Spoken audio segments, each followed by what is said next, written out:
Como usamos agora o lema do bombeamento para mostrar que uma linguagem não é livre do contexto? Se uma linguagem é livre do contexto, satisfaz o lema. Então, se a linguagem não satisfaz o lema, isso quer dizer que não é livre do contexto. E a mecânica é similar ao caso de linguagens regulares. Então, peguemos esta linguagem. Quero provar que não é livre do contexto.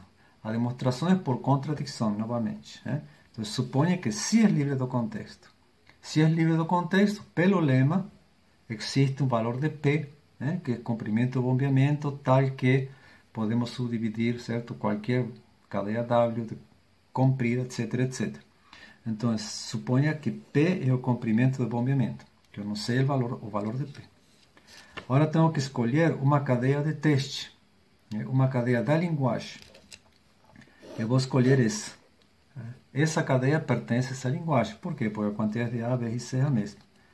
E o comprimento é 3P, que é maior ou igual que P, certo? Botando aqui. Toda a cadeia da linguagem de comprimento maior ou igual a P. Então, aqui tenho uma cadeia da linguagem de comprimento maior ou igual a P. O lema me diz que eu posso subdividir essa cadeia em 5 pedaços de forma tal de satisfazer as 3 condições do lema. Então, eu quero mostrar que para qualquer subdivisão da cadeia em 5 pedaços, eu não consigo satisfazer as 3 condições. Alguma condição falha. Então, como fazemos isso? Bom, suponha que eu representei a cadeia desta forma. Tem um monte de A's, um monte de B's e um monte de C's. E as quantidades são iguais, certo? P, P e P. A condição 3 me diz isso. Bxy tem que ser menor ou igual a P. O comprimento desta subcadeia, o comprimento desta parte, tem que ser menor ou igual a P. Então, obviamente, Bxy não pode conter os 3 símbolos, os 3 tipos de símbolos. Não pode conter A, B e C. Poderá conter somente A's, A's e B's, somente B's, ou B's e C's, ou somente C's. Mas Bxy não pode pegar de aqui até aqui, porque aí ficaríamos com um comprimento maior que P. Se pegamos de aqui até aqui, certo? O comprimento já é maior que P, tem que ser menor ou igual. Então, Bxy não pode conter os 3 tipos de símbolos. Vai conter um tipo de símbolo ou 2, mas não 3. Então, o que acontece se agora fazemos U, V, V, X, Y, Y, Z? Acho que esqueci aqui de mencionar também, aqui embaixo. Dizemos que não pode conter os 3 tipos de símbolos. O que acontece com V e Y? Sabemos que contém um ou 2 tipos de símbolos. Ou contém somente As, se X não me interessa, vou ver o que acontece com V e Y. VY, ou contém somente As, ou As e Bs, ou somente Bs, ou Bs e Cs, ou somente Cs. Mas alguma coisa contém, certo? Porque pela segunda condição, não podem ser ambas cadeias vazias. Então, alguma condição, algum símbolo contém. O que acontece se repetimos a V e Y? O lema do bombeamento nos diz que isto ainda deve pertencer à linguagem. No entanto, se V e Y contém somente 2 tipos de símbolos no máximo, então, se fazemos isso, estamos aumentando a quantidade de um ou 2 tipos de símbolos, mas não dos 3 ao mesmo tempo. Se V e Y contém somente As, estamos aumentando a quantidade de As, mas a quantidade de Bs e Cs fica igual. Se V e Y, ou se V ou Y, certo? Contém As e Bs, então aumentamos os As e os Bs, mas a quantidade de Cs fica igual. Ou seja, não conseguimos aumentar a quantidade dos 3 símbolos, A, Bs e Cs. Então, esta cadeia não pertence à linguagem. Por quê? Porque a quantidade de A's, B's e C vai ficar diferente, de qualquer jeito que façamos. Isso contradiz o lema, porque o lema diz que tem que pertencer à linguagem. Portanto, ele não é livre do contexto. A contradição implica que alguma suposição que temos feito é falsa. E no início da demonstração falamos, suponha que ele é livre do contexto. Então, se chegamos a uma contradição, isto tem que ser falso. Outro exemplo, esta outra linguagem que tínhamos visto. Então, eu quero provar que não é livre do contexto. Então, suponha que se é livre do contexto, seja P o comprimento do bombeamento. Aí pego uma cadeia de teste, 0P, 1P, 0P, 1P. É uma cadeia da linguagem, certo? Porque a primeira metade é igual que a segunda. O comprimento é 4P, que é maior ou igual que P.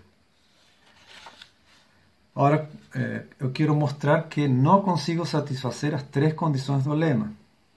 Então, pego a condição 3 primeiro. A condição 3 diz que Vxy tem comprimento menor ou igual a P. Então, novamente, vai acontecer algo similar ao caso anterior. Onde está Vxy? Vxy pode pegar esta parte, ou pode pegar zeros e uns, ou somente uns, ou uns e zeros, ou somente zeros e uns. Notem que a quantidade de zeros, cada um destes segmentos tem comprimento P. E Vxy tem comprimento no máximo P. Então, não pode pegar símbolos de 3 segmentos. Vai ser no máximo 2. Aqui está o centro da cadeia. Então, vamos ver o que acontece se Vxy está na primeira metade da cadeia. Vxy está aqui, pega somente zeros, ou aqui somente uns, ou os dois. Zeros e uns, mas sempre da primeira metade, ou seja, não ultrapassa a metade. Que esse é o caso 1. Então, suponha que Vxy está na primeira metade. E bombeamos para cima. Bombear significa fazer isto, certo? Repetir, V, a sua cadeia V e Y. Isso bombear para cima, lembra? Também podemos bombear para baixo. Então, bombeamos para cima. Se bombeamos para cima, estamos aumentando a quantidade de símbolos na primeira metade da cadeia. Porque Vxy está na primeira metade. Então, se repetimos V e Y, aumentamos a quantidade de símbolos nesta parte. Então, a quantidade de zeros fica maior que P, ou a quantidade de uns fica maior que P, ou os dois ao mesmo tempo, não sei. Mas eu sei que estou aumentando a quantidade de símbolos desta parte. Então, onde está o centro da cadeia agora? Antes estava aqui. Se eu aumento a quantidade de símbolos deste lado, o centro da cadeia se desloca para a esquerda. Se adicionamos uma certa quantidade de símbolos do lado esquerdo, o centro da cadeia se desloca para o lado esquerdo justamente. Então, vai ficar, digamos, por aqui. Então, notem agora que a primeira metade é uma cadeia que começa com 0. A segunda metade agora é uma cadeia que começa com 1. Então, são diferentes. Significa que a primeira metade da cadeia é diferente da segunda metade. Então, não pertence à linguagem. Para pertencer à linguagem, para pertencer à linguagem, a primeira metade tem que ser igual à segunda. Então, aqui ficaram metades diferentes. Caso 2. O que acontece se Vxy está na segunda metade da cadeia? Então, se Vxy, em vez de estar deste lado, agora está deste lado. Bom, o raciocínio é similar. Eu vou aumentar a quantidade de símbolos deste lado. O centro da cadeia se desloca para a direita. A primeira metade da cadeia vai terminar com 0 e a segunda metade termina com 1, portanto, são diferentes. Esse caso é bem similar. Agora vamos ao caso 3. No caso 3, o que acontece se Vxy pega uns deste lado? Deixa eu voltar aqui a uma folha anterior. O caso 3 seria Vxy agora está aqui. Está aqui. Pega uns da primeira metade e pega zeros da segunda metade. Então, só que agora bombeamos para baixo, ou seja, retiramos o V e o Y. Estamos bombeando para baixo. Então, vamos a diminuir a quantidade de uns deste lado e diminuir a quantidade de zeros deste lado. É ou, certo? Ou isto, ou ambos. Então, o que acontece agora? Bom, o centro da cadeia eu não sei onde vai estar. Se os uns e os zeros diminuem em igual quantidade, o centro da cadeia continua igual, certo? Agora, se tenho menos uns que zeros aqui, vai se deslocar para este lado. Se não, vai se deslocar para este lado. Mas o centro da cadeia vai ficar em algum lugar por aqui. É aqui, certo? Que eu indiquei, centro da cadeia. Então, notem que a primeira metade tem p zeros. A segunda metade eu não sei onde começa. Mas a quantidade de zeros vai ser menor, certo? Se está deste lado, é menor, certo? Aqui, eu retirei zeros. Se está deste lado, é ainda menor, certo? Então, a primeira metade tem menos zeros que a segunda metade. Ou posso falar também que a primeira metade tem menos uns que a segunda metade, certo? Porque estou retirando uns deste lado. Então, esta cadeia não pertence à linguagem. O que contradiz o lema, porque o lema diz que sí deveria pertencer à linguagem. Então, se existe uma contradição, concluímos que ele não é livre do contexto.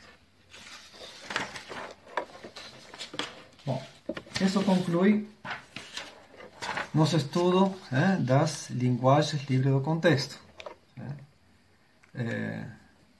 Então, fazendo um breve resumo, aqui, o que temos visto?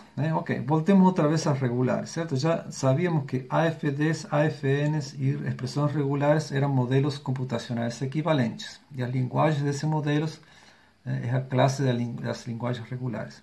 Agora podemos adicionar um novo modelo, que são as gramáticas regulares. As gramáticas regulares geram linguagens regulares. Então, estes 4 modelos agora são equivalentes. São equivalentes e estão associados às linguagens regulares.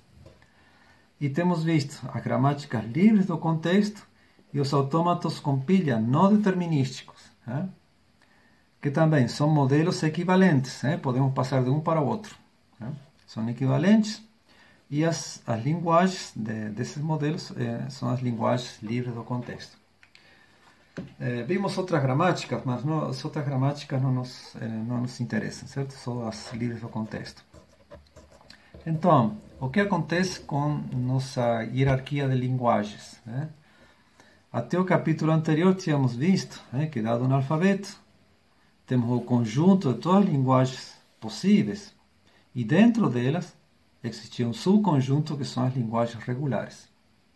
Agora temos estudado as linguagens livres do contexto e sabemos que toda linguagem regular é livre do contexto também, mas ao contrário não é verdade. Existem linguagens livres do contexto que não são regulares. Então, o conjunto de linguagens regulares é um subconjunto do conjunto de linguagens livres do contexto que estaria aqui. E as linguagens que estão aqui fora são as linguagens não livres do contexto.